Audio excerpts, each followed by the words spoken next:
श्री स्कंदमाता स्तोत्रम्। सिंहासनगता नित्यं पद्माञ्चितकरद्वया शुभदास्तु सदा देवी स्कंदमाता यशस्विनी। वन्दे वाञ्छितकामार्थे चन्द्रार्धकृतशेखरां सिंहरूढा चतुर्भुजा स्कंदमाता यशस्विनीं। शिवाप्रभा समुज्ज्वलां स्फुच्चसागशेखरां ललाटरत्नभास्करां जगत्प्रदीप्तिभास्करां महेन्द्रकश्यपार्चितां सनत्कुमारसंस्तुतां सुरासुरेन्द्रवन्दिता यथार्थनिर्मलाद्भुताम् अतर्क्यरोचिरुविजां विकारदोषवर्जितां मुमुक्षुभिर्विचिन्तितां विशेषतत्त्वमुचितां नानालङ्कारभूषितां मृगेन्द्रवाहनाग्रजां सुशुद्धतत्त्वतोषणां त्रिवेदमारभूषणां सुधार्मिकोपकारिणी सुरेन्द्रवैरिघातिनीं शुभां पुष्पमालिनीं सुवर्णकल्पशाखिनीं तमोन्धकारयामिनीं शिवस्वभावकामिनीं सहस्रसूर्यराजिकां धनञ्जयोग्रकारिकां सुशुद्धकालकन्दला सुभृडवृन्दमञ्जुलां प्रजायिनी प्रजावती नमामि मातरं सतीं स्वकर्मकारणे गतिं हरिप्रया च पार्वतीम् अनन्तशक्तिकान्तिदां यशोऽर्थभुक्तिमुक्तिदां पुनः पुनर्जगद्धितां नमाम्यहं सुरार्चितां। जयेश्वरी त्रिलोचने प्रसीद देवी पाहि मां। सिंहासनगता नित्यं पद्माञ्चितकरद्वया शुभदास्तु सदा देवी स्कंदमाता यशस्विनी। वन्दे वाञ्छितकामार्थे चन्द्रार्धकृतशेखरां सिंहरूढा चतुर्भुजा स्कंदमाता यशस्विनीं। शिवाप्रभा समुज्ज्वलां स्फुच्चसागशेखरां ललाटरत्नभास्करां जगत्प्रदीप्तिभास्करां महेन्द्रकश्यपार्चितां सनत्कुमारसंस्तुतां सुरासुरेन्द्रवन्दिता यथार्थनिर्मलाद्भुताम् अतर्क्यरोचिरुविजां विकारदोषवर्जितां मुमुक्षुभिर्विचिन्तितां विशेषतत्त्वमुचितां नानालङ्कारभूषितां मृगेन्द्रवाहनाग्रजां सुशुद्धतत्त्वतोषणां त्रिवेदमारभूषणां सुधार्मिकोपकारिणी सुरेन्द्रवैरिघातिनीं शुभां पुष्पमालिनीं सुवर्णकल्पशाखिनीं तमोन्धकारयामिनीं शिवस्वभावकामिनीं सहस्रसूर्यराजिकां धनञ्जयोग्रकारिकां सुशुद्धकालकन्दला सुभृडवृन्दमञ्जुलां प्रजायिनी प्रजावती नमामि मातरं सतीं स्वकर्मकारणे गतिं हरिप्रया च पार्वतीम् अनन्तशक्तिकान्तिदां यशोऽर्थभुक्तिमुक्तिदां पुनः पुनर्जगद्धितां नमाम्यहं सुरार्चितां।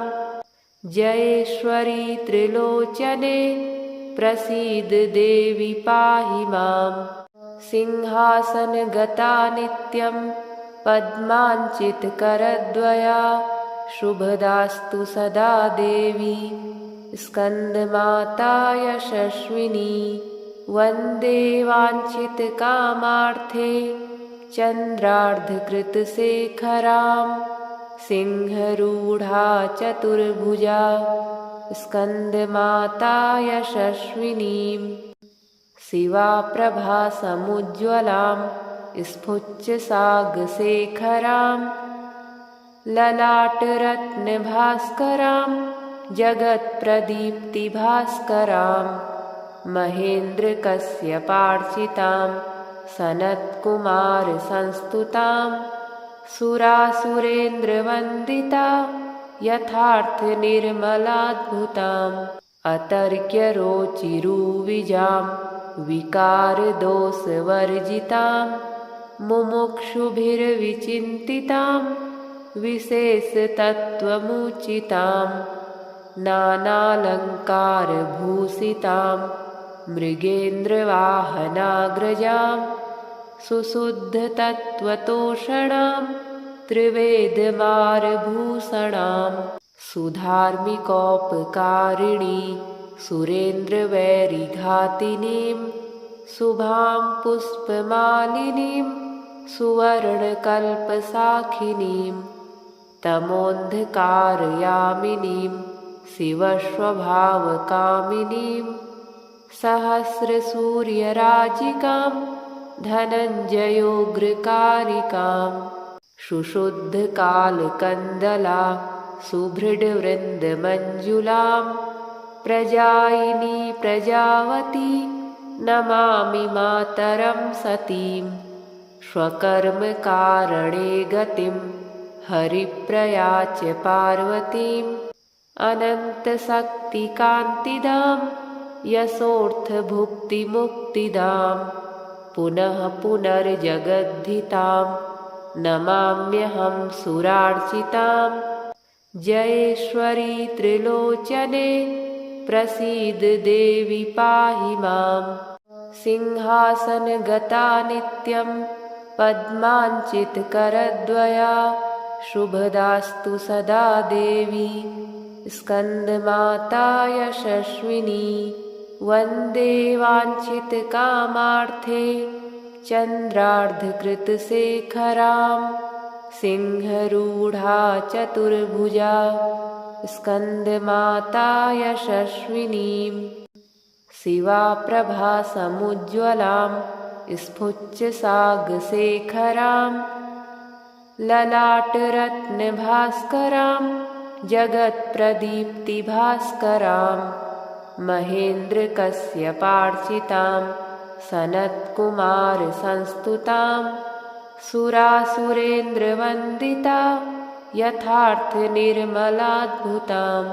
अतर्क्यरोचिरुविजां विकारदोषवर्जितां मुमुक्षुभिर्विचिन्तितां विशेषतत्त्वमुचितां नानालङ्कारभूषितां मृगेन्द्रवाहनाग्रजां सुशुद्धतत्त्वतोषणां त्रिवेदमारभूषणां।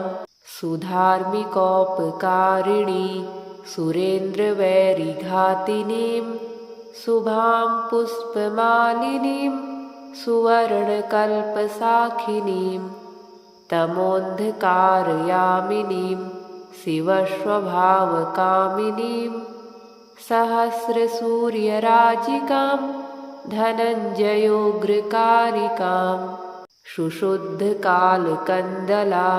सुभृडवृन्दमञ्जुलां प्रजायिनी प्रजावती नमामि मातरं सतीं। स्वकर्मकारणे गतिं हरिप्रया च पार्वतीं अनन्तशक्तिकान्तिदां यशोऽर्थभुक्तिमुक्तिदां पुनः पुनर्जगद्धितां नमाम्यहं सुरार्चितां। जयेश्वरी त्रिलोचने प्रसीद देवि पाहि माम्। सिंहासनगता नित्यं पद्माञ्चितकरद्वया शुभदास्तु सदा देवी स्कन्दमाता यशस्विनी वन्दे वाञ्छितकामार्थे चन्द्रार्धकृतशेखरां सिंहरूढा चतुर्भुजा स्कन्दमाता यशस्विनीं शिवाप्रभासमुज्ज्वलां स्फुच्चसागशेखरां ललाटरत्नभास्करां जगत्प्रदीप्तिभास्करां महेन्द्रकश्यपार्चितां सनत्कुमारसंस्तुतां सुरासुरेन्द्रवन्दिता यथार्थनिर्मलाद्भुताम् अतर्क्यरोचिरुविजां विकारदोषवर्जितां मुमुक्षुभिर्विचिन्तितां विशेषतत्त्वमुचितां नानालङ्कारभूषितां मृगेन्द्रवाहनाग्रजां सुशुद्धतत्त्वतोषणां त्रिवेदमारभूषणां सुधार्मिकोपकारिणी सुरेन्द्रवैरिघातिनीं शुभां पुष्पमालिनीं सुवर्णकल्पशाखिनीं तमोन्धकारयामिनीं शिवस्वभावकामिनीं सहस्रसूर्यराजिकां धनञ्जयोग्रकारिकां शुशुद्धकालकन्दला सुभृडवृन्दमञ्जुलां प्रजायिनी प्रजावती नमामि मातरं सतीं स्वकर्मकारणे गतिं हरिप्रया च पार्वतीम् अनन्तशक्तिकान्तिदां यशोऽर्थभुक्तिमुक्तिदां पुनः पुनर्जगद्धितां नमाम्यहं सुरार्चितां जयेश्वरी त्रिलोचने प्रसीद देवी पाहि मां सिंहासनगता नित्यं पद्माञ्चितकरद्वया शुभदास्तु सदा देवी स्कन्दमाता यशस्विनी वन्दे वाञ्छितकामार्थे चन्द्रार्धकृतशेखरां सिंहरूढा चतुर्भुजा स्कन्दमाता यशस्विनीं शिवाप्रभासमुज्ज्वलां स्फुच्चसागशेखरां ललाटरत्नभास्करां जगत्प्रदीप्तिभास्करां महेन्द्रकश्यपार्चितां सनत्कुमारसंस्तुतां सुरासुरेन्द्रवन्दिता यथार्थनिर्मलाद्भुताम् अतर्क्यरोचिरुविजां विकारदोषवर्जितां मुमुक्षुभिर्विचिन्तितां विशेषतत्त्वमुचितां नानालङ्कारभूषितां मृगेन्द्रवाहनाग्रजां सुशुद्धतत्त्वतोषणां त्रिवेदमारभूषणां सुधार्मिकोपकारिणी सुरेन्द्रवैरिघातिनीं शुभां पुष्पमालिनीं सुवर्णकल्पशाखिनीं तमोन्धकारयामिनीं शिवस्वभावकामिनीं सहस्रसूर्यराजिकां धनञ्जयोग्रकारिकां शुशुद्धकालकन्दला सुभृडवृन्दमञ्जुलां प्रजायिनी प्रजावती नमामि मातरं सतीं स्वकर्मकारणे गतिं हरिप्रया च पार्वतीम् अनन्तशक्तिकान्तिदां यशोऽर्थभुक्तिमुक्तिदां पुनः पुनर्जगद्धितां नमाम्यहं सुरार्चितां जयेश्वरी त्रिलोचने प्रसीद देवी पाहि मां सिंहासनगता नित्यं पद्माञ्चितकरद्वया शुभदास्तु सदा देवी स्कन्दमाता यशस्विनी वन्दे वाञ्छितकामार्थे चन्द्रार्धकृतशेखरां सिंहरूढा चतुर्भुजा स्कन्दमाता यशस्विनीं शिवाप्रभा समुज्ज्वलां स्फुच्चसागशेखरां ललाटरत्नभास्करां जगत्प्रदीप्तिभास्करां महेन्द्रकश्यपार्चितां सनत्कुमारसंस्तुतां सुरासुरेन्द्रवन्दिता यथार्थनिर्मलाद्भुताम् अतर्क्यरोचिरुविजां विकारदोषवर्जितां मुमुक्षुभिर्विचिन्तितां विशेषतत्त्वमुचितां नानालङ्कारभूषितां मृगेन्द्रवाहनाग्रजां सुशुद्धतत्त्वतोषणां त्रिवेदमारभूषणां सुधार्मिकोपकारिणी सुरेन्द्रवैरिघातिनीं शुभां पुष्पमालिनीं सुवर्णकल्पशाखिनीं तमोन्धकारयामिनीं शिवस्वभावकामिनीं सहस्रसूर्यराजिकां धनञ्जयोग्रकारिकां सुशुद्धकालकन्दला सुभृडवृन्दमञ्जुलां प्रजायिनी प्रजावती नमामि मातरं सतीं स्वकर्मकारणे गतिं हरिप्रयाच पार्वतीम् अनन्तशक्तिकान्तिदां यशोऽर्थभुक्तिमुक्तिदां पुनः पुनर्जगद्धितां नमाम्यहं सुरार्चितां जयेश्वरी त्रिलोचने प्रसीद देवी पाहि मां सिंहासनगता नित्यं पद्माञ्चितकरद्वया शुभदास्तु सदा देवी स्कन्दमाता यशस्विनी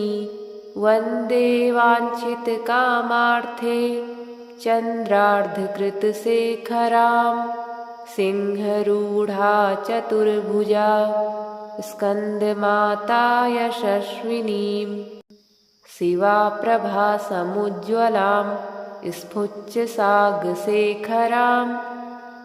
ललाटरत्नभास्करां जगत्प्रदीप्तिभास्करां महेन्द्रकश्यपार्चितां सनत्कुमारसंस्तुतां सुरासुरेन्द्रवन्दिता यथार्थनिर्मलाद्भुताम् अतर्क्यरोचिरुविजां विकारदोषवर्जितां मुमुक्षुभिर्विचिन्तितां विशेषतत्त्वमुचितां नानालङ्कारभूषितां मृगेन्द्रवाहनाग्रजां सुशुद्धतत्त्वतोषणां त्रिवेदमारभूषणां सुधार्मिकोपकारिणी सुरेन्द्रवैरिघातिनीं शुभां पुष्पमालिनीं सुवर्णकल्पशाखिनीं तमोन्धकारयामिनीं शिवस्वभावकामिनीं सहस्रसूर्यराजिकां धनञ्जयोग्रकारिकां सुशुद्धकालकन्दला सुभृडवृन्दमञ्जुलां प्रजायिनी प्रजावती नमामि मातरं सतीं स्वकर्मकारणे गतिं हरिप्रयाच पार्वतीम् अनन्तशक्तिकान्तिदां यशोऽर्थभुक्तिमुक्तिदां पुनः पुनर्जगद्धितां नमाम्यहं सुरार्चितां जयेश्वरी त्रिलोचने प्रसीद देवी पाहि मां सिंहासनगता नित्यं पद्माञ्चितकरद्वया शुभदास्तु सदा देवी स्कन्दमाता यशस्विनी वन्दे वाञ्छितकामार्थे चन्द्रार्धकृतशेखरां सिंहरूढा चतुर्भुजा स्कन्दमाता यशस्विनीं शिवाप्रभा समुज्ज्वलां स्फुच्चसागशेखरां ललाटरत्नभास्करां जगत्प्रदीप्तिभास्करां महेन्द्रकश्यपार्चितां सनत्कुमारसंस्तुतां सुरासुरेन्द्रवन्दिता यथार्थनिर्मलाद्भुताम् अतर्क्यरोचिरुविजां विकारदोषवर्जितां मुमुक्षुभिर्विचिन्तितां विशेषतत्त्वमुचितां नानालङ्कारभूषितां मृगेन्द्रवाहनाग्रजां सुशुद्धतत्त्वतोषणां त्रिवेदमारभूषणां सुधार्मिकोपकारिणी सुरेन्द्रवैरिघातिनीं शुभां पुष्पमालिनीं सुवर्णकल्पशाखिनीं तमोन्धकारयामिनीं शिवस्वभावकामिनीं सहस्रसूर्यराजिकां धनञ्जयोग्रकारिकां सुशुद्धकालकन्दला सुभृडवृन्दमञ्जुलां प्रजायिनी प्रजावती नमामि मातरं सतीं स्वकर्मकारणे गतिं हरिप्रया च पार्वतीम् अनन्तशक्तिकान्तिदां यशोऽर्थभुक्तिमुक्तिदां पुनः पुनर्जगद्धितां नमाम्यहं सुरार्चितां जयेश्वरी त्रिलोचने प्रसीद देवी पाहि मां सिंहासनगता नित्यं पद्माञ्चितकरद्वया शुभदास्तु सदा देवी स्कन्दमाता यशस्विनी वन्दे वाञ्छितकामार्थे चन्द्रार्धकृतशेखरां सिंहरूढा चतुर्भुजा स्कन्दमाता यशस्विनीं शिवाप्रभा समुज्ज्वलां स्फुच्चसागशेखरां ललाटरत्नभास्करां जगत्प्रदीप्तिभास्करां महेन्द्रकश्यपार्चितां सनत्कुमारसंस्तुतां सुरासुरेन्द्रवन्दिता यथार्थनिर्मलाद्भुताम् अतर्क्यरोचिरुविजां विकारदोषवर्जितां मुमुक्षुभिर्विचिन्तितां विशेषतत्त्वमुचितां नानालङ्कारभूषितां मृगेन्द्रवाहनाग्रजां सुशुद्धतत्त्वतोषणां त्रिवेदमारभूषणां सुधार्मिकोपकारिणी सुरेन्द्रवैरिघातिनीं शुभां पुष्पमालिनीं सुवर्णकल्पशाखिनीं तमोन्धकारयामिनीं शिवस्वभावकामिनीं सहस्रसूर्यराजिकां धनञ्जयोग्रकारिकां सुशुद्धकालकन्दला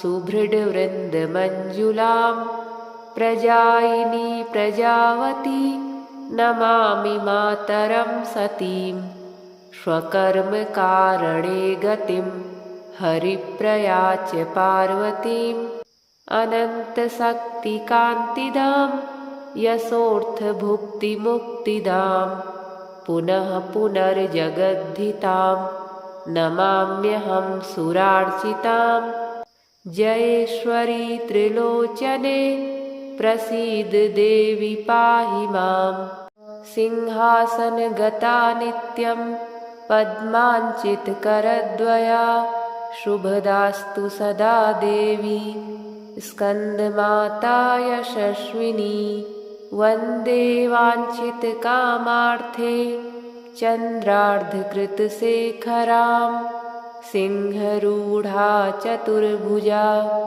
स्कन्दमाता यशस्विनीं शिवाप्रभासमुज्ज्वलां स्फुच्चसागशेखरां ललाटरत्नभास्करां जगत्प्रदीप्तिभास्करां महेन्द्रकश्यपार्चितां सनत्कुमारसंस्तुतां सुरासुरेन्द्रवन्दिता यथार्थनिर्मलाद्भुताम् अतर्क्यरोचिरुविजां विकारदोषवर्जितां मुमुक्षुभिर्विचिन्तितां विशेषतत्त्वमुचितां नानालङ्कारभूषितां मृगेन्द्रवाहनाग्रजां सुशुद्धतत्त्वतोषणां त्रिवेदमारभूषणां सुधार्मिकोपकारिणी सुरेन्द्रवैरिघातिनीं शुभां पुष्पमालिनीं सुवर्णकल्पसाखिनीं तमोन्धकारयामिनीं शिवस्वभावकामिनीं सहस्रसूर्यराजिकां धनञ्जयोग्रकारिकां शुशुद्धकालकन्दला सुभृडवृन्दमञ्जुलां प्रजायिनी प्रजावती नमामि मातरं सतीं स्वकर्मकारणे गतिं हरिप्रया च पार्वतीम् अनन्तशक्तिकान्तिदां यशोऽर्थभुक्तिमुक्तिदां पुनः पुनर्जगद्धितां नमाम्यहं सुरार्चितां जयेश्वरी त्रिलोचने प्रसीद देवी पाहि माम्।